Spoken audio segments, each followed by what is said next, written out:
नमस्कार मित्रांनो, कला विश्वातून एक दुःखद बातमी समोर आलेली असून एका सुप्रसिद्ध अभिनेत्याचे अचानक निधन झालेले आहे। पाहूया संपूर्ण बातमी। राष्ट्रीय पुरस्कार विजेते अभिनेते आणि दिग्दर्शक सलीम कुमार यांचे 6 जूनला निधन झाले। रात्री कोची येथील एका खासगी रुग्णालयात हृदयविकाराचा तीव्र झटका आल्याने त्यांचे निधन झाले। वयाच्या 56व्या वर्षी त्यांनी अखेरचा श्वास घेतलेला आहे। त्यांच्या निधनामुळे मल्याळम चित्रपटसृष्टी आणि जगभरातील त्यांच्या चाहत्यांवर शोककळा पसरली, तसेच कुटुंबावर मोठा दुःखाचा डोंगर कोसळलेला आहे। मिळालेल्या माहितीनुसार अभिनेते सलीम कुमार यांना यकृताचा सिरोसिस हा आजार होता। काही वर्षापूर्वी यकृताचा सिरोसिस असल्याचे निदान झाल्यानंतर त्यांच्यावर यकृत प्रत्यारोपणाची शस्त्रक्रियाही करण्यात आली होती।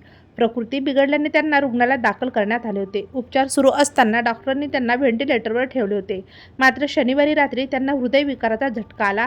1969 साली पारूर येथे जन्मलेल्या सलीम कुमार यांनी आपल्या कला प्रवाहाची सुरुवात मिमिक्री कलाकार म्हणून केली। 1980 आणि 1990च्या दशकात केरळमध्ये बहरलेल्या मिमिक्रीच्या मंचावरून त्यांनी चित्रपटसृष्टीमध्ये प्रवेश केलेला होता।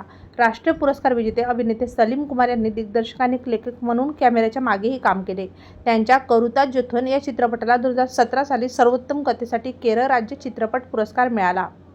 तेव्हा मित्रांनो, आपल्या तारांगण या मराठी यूट्यूब चॅनलतर्फे राष्ट्रीय पुरस्कार विजेते अभिनेते सलीम कुमार यांना भावपूर्ण श्रद्धांजली।